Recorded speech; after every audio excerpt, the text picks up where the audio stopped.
Bismillahirrahmanirrahim. Assalamualaikum warahmatullahi wabarakatuh. Innal hamdalillah nahmaduhu wa nasta'inuhu wa nastaghfiruh wa na'udzu billahi min sururi anfusina wa min sayyiati a'malina may yahdihillahu fala mudhillalah wa may yudlilhu fala hadiyalah. Asyhadu an la ilaha illallah wahdahu la syarikalah wa asyhadu anna Muhammadan abduhu wa rasuluhu la nabiyya ba'dah. Amma ba'du. Rabbi shrah li sadri wa yassir li amri wahlul 'uqdatam min lisani yafqahu qawli. Bismillahilladzi la yadurru ma'asmihi syai'un fil ardi wala fis sama'i wa huwas samiul alim. Segala puji bagi Allah, Rabb semesta alam, yang memberikan rahmat dan hidayahnya kepada kita, terkhusus rahmat untuk menuntut ilmu, ya, di satu majelis mata kuliah Islamic Microfinance yang insyaallah sebentar lagi akan kita mulai. Dan selawat dirinya salam kita haturkan kepada Nabi Muhammad sallallahu alaihi wasallam. Allahumma shalli wa sallim ala nabiyina Muhammad. Baiklah, sesuai dengan pembahasan silabus yang telah disampaikan bahwa materi selanjutnya dalam mata kuliah Islamic Microfinance atau lembaga keuangan mikro syariah yaitu definisi, hukum dan kegiatan usaha BMT atau Baitul Mal wa Tamwil. Sebelumnya, seperti yang telah kita pelajari pada minggu lalu, kita telah membahas tentang definisi, hukum dan kegiatan usaha dari BPRS atau Bank Perkreditan atau Pembiayaan Rakyat Syariah. Jadi, pada pembahasan kali ini kita akan lihat juga contoh dari lembaga keuangan mikro syariah yang ada di Indonesia, yaitu pada sektor BMT. Mungkin sebelumnya antum telah mempelajari berkaitan dengan BMT pada mata kuliah lembaga keuangan Islam. Jadi di sini ana mengingatkan kembali, ya, bahwa bagaimana pentingnya BMT, ya, sebagai salah satu pilar dari lembaga keuangan mikro syariah di Indonesia. Taib, kita masuk yang pertama, yaitu tentang definisi daripada BMT. Jadi, seperti yang telah antum ketahui bersama bahwa BMT atau Baitul Mal wa Tamwil itu merupakan produk LKMS atau lembaga keuangan mikro syariah Islamic Microfinance yang ada di Indonesia. Kalau ditanya di negara-negara lain itu beda namanya, produk lembaganya beda. BMT hanya ada di negara Indonesia. Beberapa penelitian melalui jurnal, tulisan, buku telah banyak memberikan definisi berkaitan dengan BMT. Baiklah, kita mulai saja dari Nurul Huda dan Muhammad Haikal pada tahun 2010 ketika menuliskan satu jurnal menyimpulkan bahwa Baitul Mal wa Tamwil adalah merupakan sistem, ya, atau suatu lembaga yang terdiri dari dua istilah, yaitu Baitul Mal dan Baitul Tamwil, ya, rumah harta dan rumah usaha. Baitul Mal lebih mengarah pada usaha-usaha penghimpunan dan penyaluran dana yang non-profit seperti zakat, infak dan sedekah, ya. Jadi non-profit yang dimasukkan di sini adalah yang merupakan bukan dari modal dari BMT itu sendiri, tetapi penghimpunan bagi bentuk sosial, ya, zakat, infak dan sedekah. Adapun Baitul Tamwil adalah rumah usaha, penghimpunan dan penyaluran dana secara komersial, ya. Jadi Baitul Tamwil di sini adalah bagaimana badan usaha tersebut mampu menghimpun dan menyalurkan dana melalui modal dari pendiri BMT kepada mereka yang memerlukan dalam di sini pembiayaan. Kalau kita masuk kepada konteks Islamic Microfinance, yaitu masyarakat kecil dan menengah. Berikutnya Amin dan Aziz pada tahun 1996 melalui tulisannya mengatakan bahwa BMT adalah Balai Usaha Mandiri Terpadu atau BUMT, ya. Jadi BMT dikenal juga dalam bahasa Indonesianya adalah Balai Usaha Mandiri Terpadu yang dikembangkan dari konsep Baitul Mal wa Tamwil. Ya. Sama seperti tadi saya katakan sebelumnya, dari segi Baitul Mal BMT menerima titipan basis, ya. Bantuan zakat, infak, sedekah, ya, dan memanfaatkannya kepada kesejahteraan masyarakat kecil, fakir dan miskin, yaitu beberapa asnaf yang berhak mendapatkannya. Ya. Pada aspek Baitul Tamwil atau rumah usaha, BMT mengembangkan usaha produktif untuk meningkatkan pendapatan pengusaha kecil dan tentunya anggota daripada BMT tersebut. Ya. Jadi dari dua pengertian di atas dapat disimpulkan bahwa BMT adalah satu bentuk lembaga ekonomi yang memiliki dua fungsi sekaligus, yaitu fungsi sosial dan fungsi komersial. Hal ini berbeda dengan institusi ekonomi yang telah ada di Indonesia, ya, yang mungkin hanya menitik beratkan pada satu bentuk fungsi saja, ya. Apakah itu bentuknya yayasan yang merupakan fungsi sosial, ya, atau koperasi, dan PT, Firma, dan CV yang memiliki fungsi komersial. Jadi untuk kesimpulan definisi dari dua tulisan yang disebutkan, Baitul Mal wa Tamwil atau BMT adalah lembaga keuangan mikro yang dioperasikan dengan prinsip bagi hasil, ya, menumbuh kembangkan bisnis usaha mikro dalam rangka mengangkat derajat dan martabat serta membela kepentingan kaum fakir miskin, yang ditumbuh kembangkan atas prakarsa dan modal awal dari tokoh-tokoh masyarakat setempat, ya, karena ini merupakan pendirian secara pertokohan suatu lembaga keuangan mikro syariah yang berdasarkan pada sistem ekonomi yang salam, ya, dengan prinsip salam berutamakan kepada keselamatan yang berintikan keadilan, kedamaian, dan tentunya mencapai kesejahteraan atau falah di sini.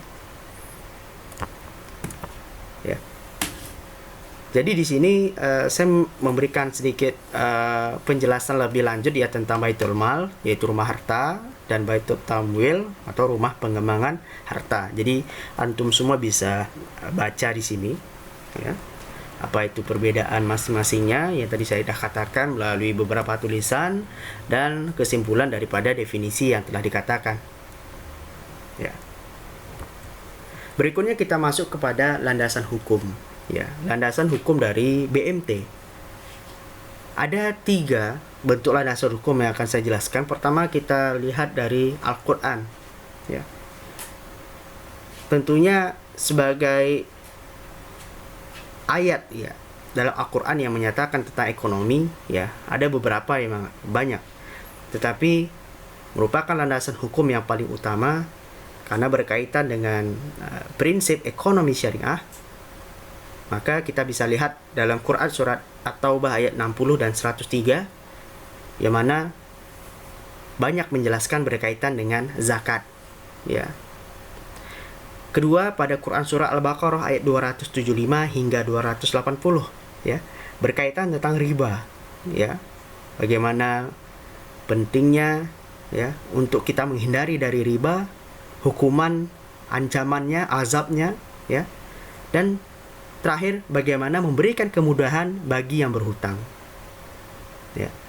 Dan yang ketiga pada Quran surah Al-Maidah ayat 2 berkaitan dengan saling tolong-menolong dalam kebajikan dan takwa, bukan dalam dosa dan pelanggaran. Bagaimana kita di sini tentunya BMT hadir dalam memberikan solusi, ya, dalam meningkatkan ekonomi masyarakat kecil dan menengah.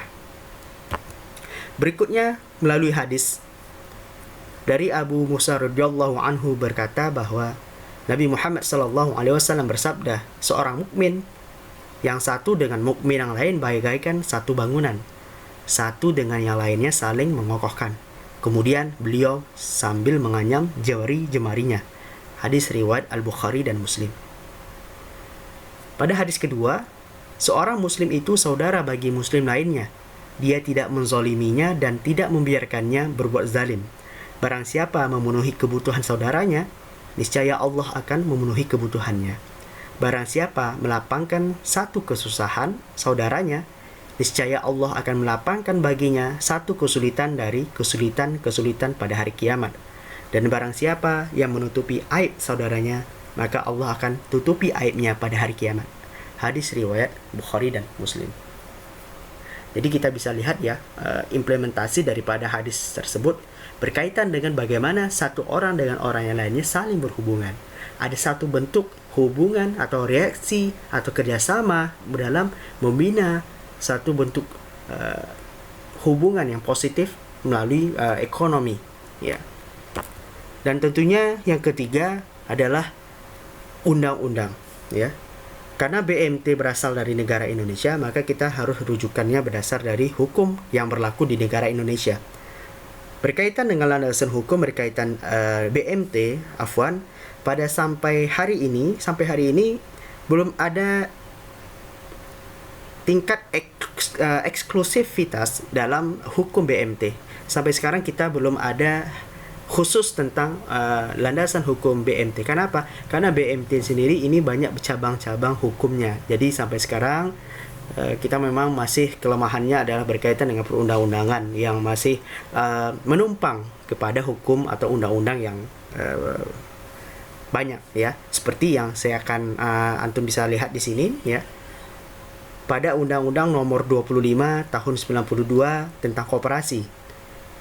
Setelah itu PP Nomor 9 Tahun 95, Undang-Undang Nomor 38 Tahun 99 tentang pengelolaan zakat, Kitab Undang-Undang Hukum Perdata, khususnya buku 3 mengenai perjanjian, Kitab Undang Hukum Dagang, fatwa dari Dewan Syariah Nasional menyangkut akad syariah, keputusan Menteri Koperasi dan UKM mengenai koperasi jasa, keuangan syariah, ya.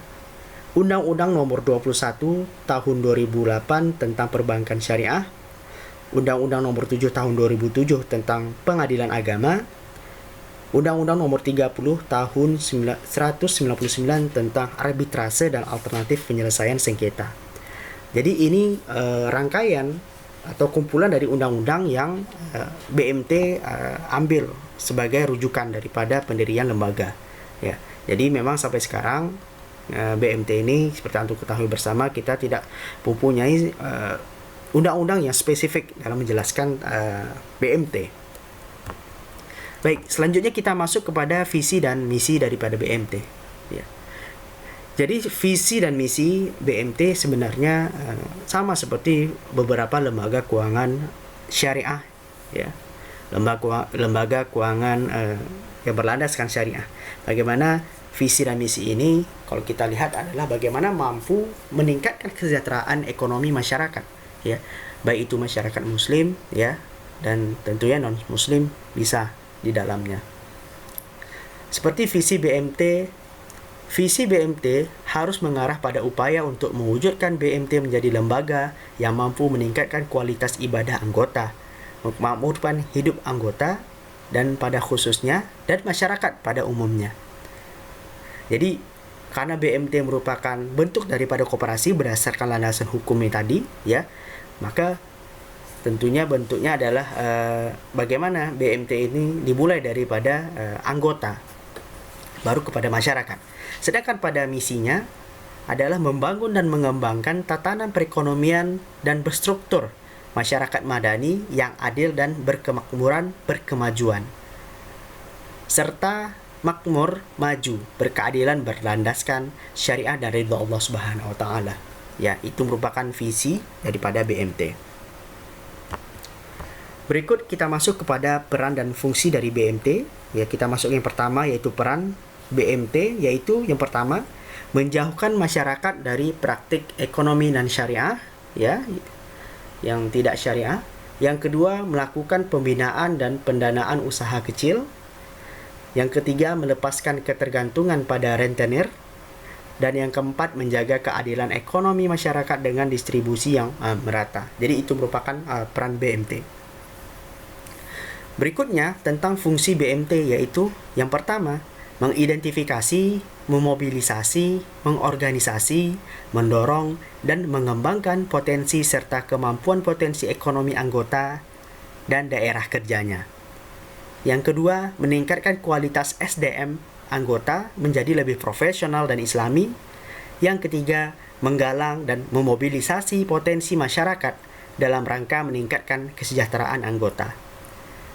Yang keempat, menjadi perantara keuangan, financial intermediary, antara agniya sebagai sahibul mal dengan du'afa sebagai mudharib, terutama untuk dana-dana sosial seperti zifwaf. Jadi bagaimana pemilik modal bisa menjadi seorang sahibul mal, dan du'afa di sini seperti masyarakat kecil dan menengah seperti mudharib, ya, sebagai mudharib. Jadi dana-dana sosial dan modal yang terhimpun melalui zifwaf, ya, itu mampu menjadi salah satu bentuk kontrak pekerjaan, ya, dan di sini menjadi perantara keuangan, financial intermediary, dalam meningkatkan kesejahteraan dan ekonomi baik itu anggota dan masyarakat tentunya tadi. Dan yang terakhir, menjadi perantara keuangan, financial intermediary, antara pemilik dana sahibul mal baik sebagai pemodal maupun penyimpan dengan pengguna dana mudharib untuk pengembangan usaha produktif. Jadi ini turunan daripada yang di atas, ya. Bagaimana pentingnya tentang perantara keuangan antara sahibul mal dan mudharib tadi. Berikut kita masuk kepada prinsip dan ciri-ciri daripada BMT. Yang pertama, ya, kita akan bahas berkaitan dengan prinsip. Prinsip BMT yang nomor 1 adalah ahsan, ya. Maksud dari ahsan di sini adalah mutu hasil kerja yang baik, ya. Thayyiban, ya, terindah. Ahsan muamalah, memuaskan semua pihak dan sesuai dengan nilai-nilai salam, ya. Nilai-nilai keselamatan, ya, keseimbangan, keadilan, ya. Itu prinsip yang pertama. Yang kedua adalah barokah. Maksud barokah di sini adalah berdaya guna, transparansi, dan bertanggung jawab. Yang ketiga, spiritual communication atau penguatan nilai ruhiyah. Bagaimana dengan ahsan dan barokah tadi semakin mengukuhkan nilai ruhiyah yang ada dalam diri kita, ya. Prinsip berikutnya demokratis, partisipatif, dan inklusif. Jadi mana kita mampu berdikari atau mandiri, ya, serta aktif dalam meningkatkan produksi atau usaha kita, ya, tidak bermalas-malasan, dan tentunya inklusif, ya, mampu berbaur dengan pengusaha-pengusaha lainnya, membentuk komunitas sehingga kita bisa maju bersama dalam meningkatkan kesejahteraan ekonomi. Selanjutnya, prinsip yaitu keadilan sosial dan kesetaraan gender, non-diskriminatif, ya. Jadi keadilan sosial, ya, yang ditegakkan, ya, di mana diberikan kesempatan bagi laki-laki dan juga perempuan untuk membuka usahanya, ya, dan tidak ada rasa diskriminasi terhadap sesama. Prinsip berikutnya yaitu ramah lingkungan, ya, eco green, ya, apalagi pada zaman sekarang. Kebijakan eco green, kebijakan kita mengurangi penggunaan plastik itu sangat penting, ya. Dan prinsip selanjutnya peka, ya, atau peduli dan bijak terhadap pengetahuan dan budaya lokal serta keanekaragaman budaya. Jadi kita sebagai contohnya BMT di sini harus mampu peka dan bijak terhadap budaya lokal, atau di mana dia memberikan manfaat pembiayaan kepada masyarakat tersebut, dan tentunya masyarakat yang memohon pembiayaan kepada BMT, ya, melalui usaha yang didirikan mampu berdasarkan daripada kearifan lokal ekonominya sehingga meningkatkan ekonomi daerah tersebut.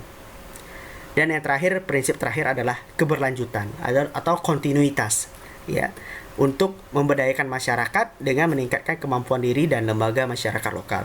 Seperti tadi, ya. Jadi melalui pelatihan, melalui pembiayaan, modal, meningkatkan usaha, ya. Jadi mampu meningkatkan daripada perekonomian dari daerah tersebut. Berikut kita masuk kepada ciri-ciri BMT, ya. Yang pertama adalah berorientasi bisnis, ya. Jadi kita sebenarnya bukan hanya berorientasi bisnis saja di sini, tetapi tentunya harus berorientasi sosial, ya, mencari laba secara bersama-sama, ya, meningkatkan pemanfaatan ekonomi yang paling banyak untuk anggota dan lingkungannya, ya. Yang kedua, ciri-ciri BMT bukan sepenuhnya lembaga sosial tetapi dapat dimanfaatkan untuk penggunaan ZIS bagi kesejahteraan orang banyak. Jadi bagaimana dana sosial yang dihimpun itu tepat guna kepada orang banyak, ya, khususnya zakat ya, kepada asnafnya tentunya. Ciri yang ketiga adalah ditumbuhkan dari bawah berlandaskan peran serta masyarakat di sekitarnya. Di sini bagaimana BMT mampu earth leveling atau dalam kondisi bawah, ya, ibaratnya menyimak, peka, peduli terhadap keadaan masyarakat di sekitarnya, ya. Dan yang terakhir, ciri-ciri BMT adalah milik bersama masyarakat kecil dan bawah dari lingkungan BMT itu sendiri, bukan milik seorang atau orang dari luar masyarakat itu.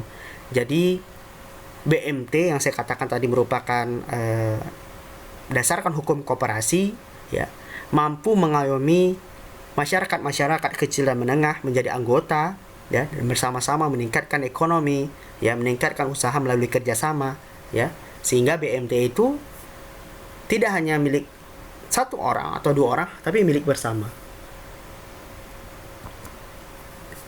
Baik, semoga masih bisa menyimak, ya, memperhatikan. Selanjutnya kita akan membahas berkaitan dengan pendirian dan permodalan daripada BMT. Ya, sebenarnya untuk lebih jelasnya, ini memang ada satu grafik, bukan grafik, seperti diagram, ya, menyatakan tentang bagaimana pendirian dan permodalan. Tapi saya buat rincinya seperti ini biar lebih mudah dibaca, ya. Jadi bagaimana BMT itu dapat didirikan, ya. Jadi BMT atau Baitul Mal Tamwil, ya, yang merupakan lembaga keuangan mikro syariah, ya, yang dulunya bersifat informal dan sekarang bersifat formal, tetapi memang kita belum ada landasan hukum, itu dapat didirikan dengan sekurang-kurangnya ada 20 orang, ya. Jadi 20 orang ini, ya, salah satunya atau dua di antaranya adalah sebagai pendiri atau pengagas daripada pendirian dan sisanya sebagai anggota. Selanjutnya, satu pendiri dengan lainnya sebaiknya tidak memiliki hubungan keluarga, ya. Jadi merupakan opsional, ya. Memang kita di sini lebih kepada bagaimana kita bisa membentuk kerjasama antara satu dengan lain tanpa ada hubungan, ya.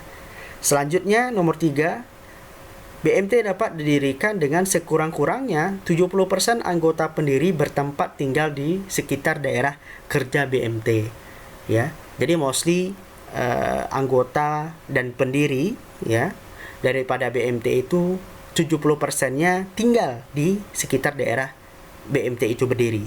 Dan yang terakhir, pendiri dapat bertambah dalam tahun-tahun kemudian jika disepakati oleh rapat para pendiri. Jadi jumlah pendiri itu atau founder itu bisa bertambah dalam tahun-tahun ke depan berdasarkan dari prestasi usaha kerjasama yang dilakukan, ya, yang disepakati dalam rapat, ya. Berikutnya kita masuk tentang permodalan daripada BMT itu sendiri, ya. Ada dua. Yang pertama adalah simpanan pokok, ya, yaitu simpanan yang ditentukan besarnya sama besar untuk semua anggota. Dan yang kedua adalah simpanan pokok khusus, ya, yaitu simpanan pokok yang khusus diperuntukkan demi mendapatkan sejumlah modal awal sehingga memungkinkan BMT melakukan persiapan pendirian dan memulai operasinya. Biasanya ini dikhususkan untuk pendiri, sedangkan yang di atas itu sedangkan yang pokok itu untuk anggota maupun pendiri itu sendiri. Berikut kita bahas berkaitan dengan struktur keorganisasian, ya. Jadi struktur organisasi BMT ini sebenarnya bisa dilihat secara grafik atau rajah, ya, atau secara diagram, tapi saya lebih suka dalam tulisan seperti ini biar mudah. Jadi struktur organisasi BMT terdiri dari 3 subjek, ya. Yang pertama adalah badan pendiri, ya. Jadi badan pendiri ini orang-orang yang mendirikan BMT, ya, dan tentunya mempunyai hak prerogatif, ya, seluas-luasnya dalam menentukan arah dan kebijakan BMT tadi, ya.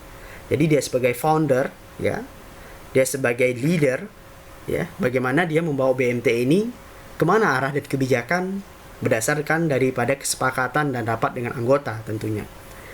Berikutnya badan pengawas, ya, badan yang berwenang dalam menetapkan kebijakan operasional BMT. Seperti DSN, ya, Dewan Syariah Nasional, ya. Selanjutnya badan pengelola, yaitu badan yang mengelola BMT serta dipilih dari dan oleh anggota badan pengawas, ya.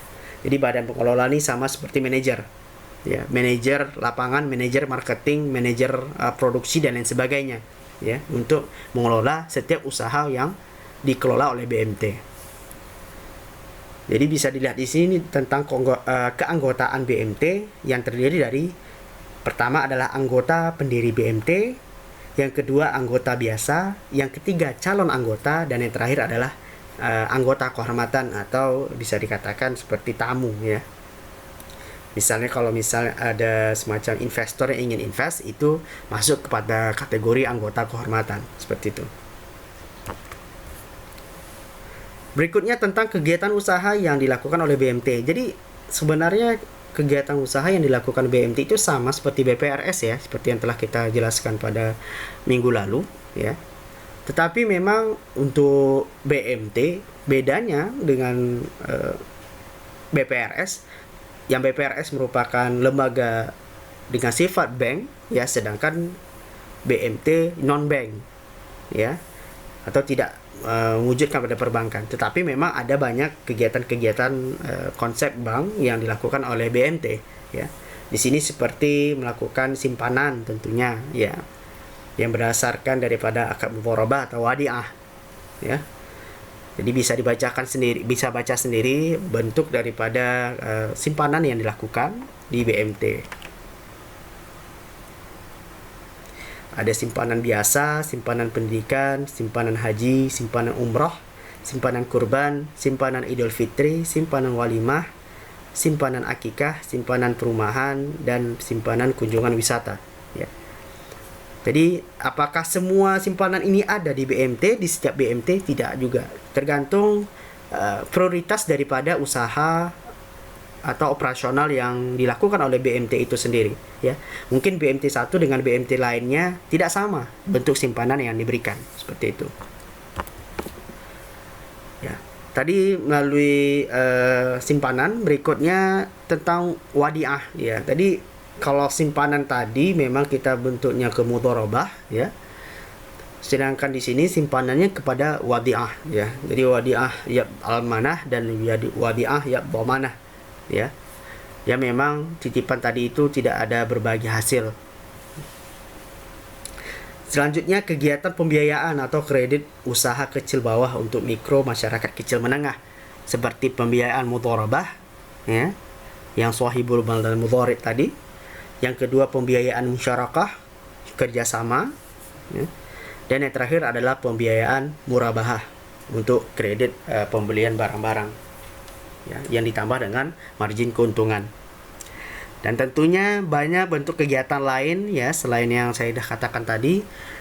Sekarang BMT dapat mengembangkan usaha di bidang sektor real seperti kios telepon, kios benda pos, dan tentunya bagaimana mampu memperkenalkan teknologi maju. Jadi kesibukan daripada kegiatan BMT, ya, bagaimana meningkatkan daripada kualitas pelayanan, ya, untuk anggotanya, ya.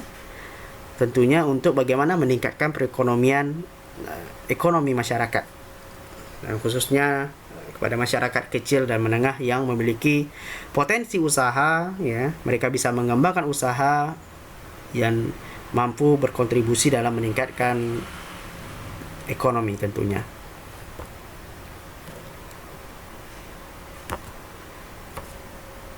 Berikut kita masuk kepada kendala pengembangan BMT, ya.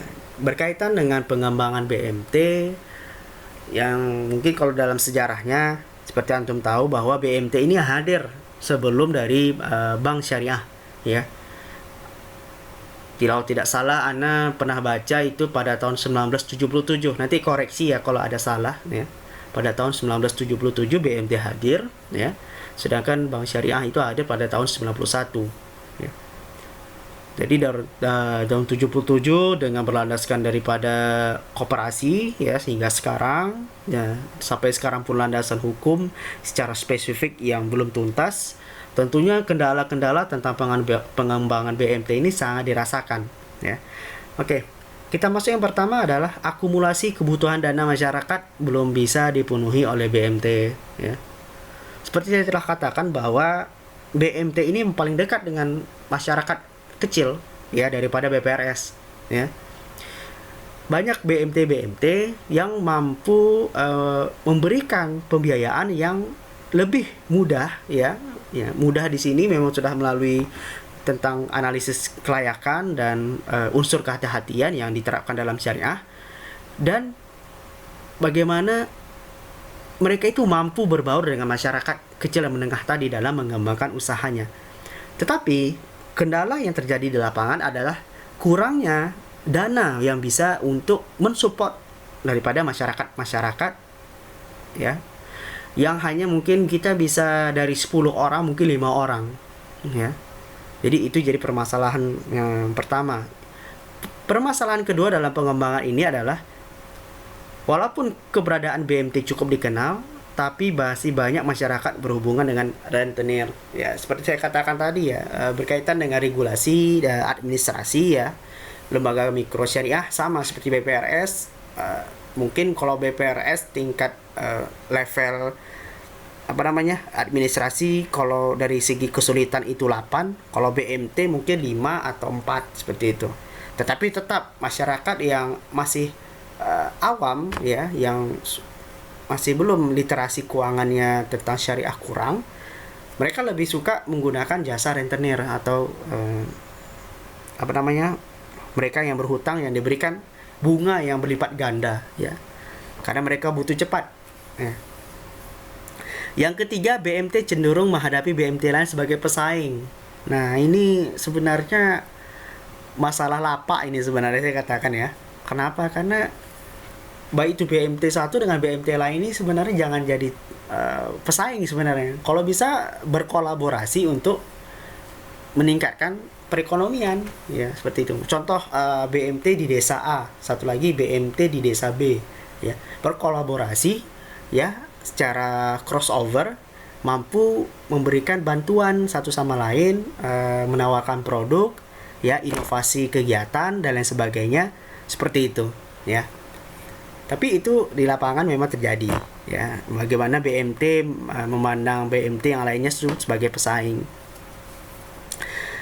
Yang keempat adalah dalam kegiatan rutin BMT cenderung mengarahkan pengelola untuk lebih berorientasi pada persoalan bisnis, ya.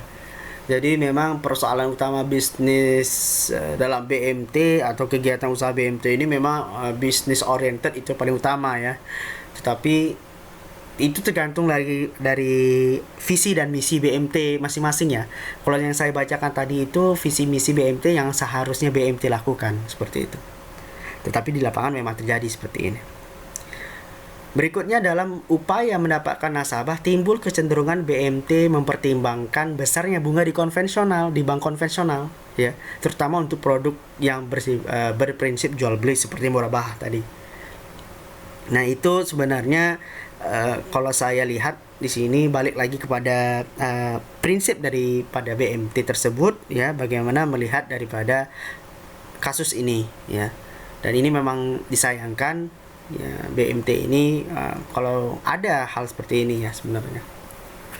Dan yang terakhir adalah minimnya kualitas SDM pengelola, ya. Seperti biasa, ya, sebenarnya berkaitan dengan SDM ini menjadi salah satu faktor klasik dalam bagaimana kita mengembangkan ekonomi syariah, ya. Mudah-mudahan kedepannya kualitas SDM khususnya di bagian BMT akan semakin baik, ya, karena sudah ada karir yang jelas dan tentunya penghasilannya juga jelas, seperti itu.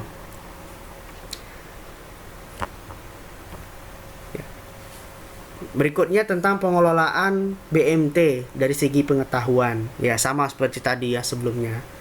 Selanjutnya aspek yuridis formal kelembagaan, ya, seperti tadi saya katakan, ya. Jadi sampai sekarang ini belum ada undang-undang atau peraturan khusus yang mengatur tentang BMT, ya, seperti itu. Selanjutnya minimnya sosialisasi dan edukasi tentang literasi ekonomi syariah dan BMT kepada masyarakat, ya. Tapi sebenarnya ini sudah bisa diantisipasi, sudah bisa dilakukan minimalisasi kendala ya dengan adanya perkembangan teknologi tentunya ya. Jadi sosialisasi bisa lewat Instagram atau media sosial lainnya tentang BMT ya. Dan yang terakhir tentunya penggunaan teknologi yang masih kurang ya. Jadi tentunya BMT sendiri harus terus mampu memberikan satu bentuk inovasi ya, baik itu dari produk dan tentunya pelayanan, peningkatan kualitas baik itu anggota pun masyarakat. Apalagi berkaitan dengan teknologi yang biasanya sekarang sudah menggunakan sistem online ya, seperti itu. Dan yang terakhir yaitu tentang strategi pengembangan ya. Jadi untuk mengcounter daripada kendala pengembangan tadi, maka disusunlah strategi-strategi bagaimana mengembangkan BMT ya. Yang pertama, BMT dituntut meningkatkan SDM-nya, jelas ya. SDM paling penting, sumber daya manusia harus ditingkatkan. Yang kedua, upaya-upaya dalam meningkatkan teknik pemasaran ya atau sosialisasinya ya, juga harus. Yang ketiga, inovasi ya, baik itu inovasi produk ya dan inovasi daripada kualitas pelayanan tentunya. Yang keempat, pengetahuan strategi bisnis ya. Tentu bagaimana mampu BMT sendiri ketika hadir di tengah-tengah masyarakat peka ya dan beradaptasi terhadap lingkungan yang ada dalam masyarakat tersebut. Yang kelima, perlunya pengetahuan mengenai aspek bisnis yang Islam ya, bagaimana yang sesuai dengan koridor syariah. Yang keenam, menganggap sesama BMT itu adalah partner bukan rival ya. Yang ketujuh, perlu adanya evaluasi yang didirikan untuk menindaklanjuti dari perkembangan BMT. Sebenarnya kita sudah ada ya OJK di sini, Otoritas Jasa Keuangan di divisi syariahnya, yang mengevaluasi dan mengontrol daripada perkembangan BMT ya. Nah, di sini karena kita juga dalam hal ini lembaga sertifikasi BMT juga telah diserahkan kepada OJK. Selanjutnya, BMT harus benar-benar berkonsentrasi pada pengelolaan bisnis mikro ya. Jadi BMT sendiri yang namanya hadir di tengah-tengah masyarakat, yang merupakan wakil dari lembaga keuangan mikro syariah, itu betul-betul melakukan konsentrasi usaha tentang bisnis mikro. Selanjutnya, BMT harusnya menyelenggarakan program pelatihan bisnis kepada anggota dan masyarakat ya. Jadi sebenarnya ini merupakan opsional, dan sebenarnya saya bukan bilang opsional, sudah seharusnya malah program pelatihan bisnis ini dilakukan ya. Dua terakhir, strategi pengembangannya dalam jangka pendek memasukkan BMT ke dalam undang-undang khusus. Jadi ini berkaitan dengan regulasi ya, hukum atau undang-undang tadi, ada kejelasan status hukum yang dimiliki oleh BMT. Dan satu lagi, dalam jangka panjangnya perlu dibuat undang-undang, satu bentuk buku hukum ya yang menyeluruh yang berkaitan dengan BMT dari segi operasional dan kebutuhan yang secara detail. Kita doakan saja semoga pemerintah kita ya melalui kolaborasi Kementerian Agama dan Kementerian Ekonomi ya, dan tentunya kementerian lainnya termasuk koperasi dan teknologi ya, komunikasi dan teknologi mampu bersinergi dalam mengembangkan satu bentuk sistem yang nyaman ya dalam lembaga mikro syariah ya, khususnya di BMT tentunya. Baik. Wallahu a'lam bishawab ya. Jazakumullah khairan bagi antum yang telah mendengarkan paparan ana berkaitan dengan definisi hukum dan kerja daripada BMT atau Baitul Mal wa Tamwil ya. Semoga penyampaian yang telah ana sampaikan dapat dimengerti ya. Apabila tidak dapat memahami satu dan dua hal, apabila ada pertanyaan silahkan bertanya ya melalui chat ya atau berkomentar ya, sehingga nanti kita bisa mencari berdiskusi lebih lanjut berkaitan dengan BMT. Wallahu a'lam bishawab. Kita sudahi pertemuan kita dan doa kafaratul majlis. Subhanakallahumma wa bihamdika asyhadu an la ilaha illa anta astaghfiruka wa atubu ilaik. Jazakumullahu khairan. Wabillahi taufiq wal hidayah. Assalamualaikum warahmatullahi wabarakatuh.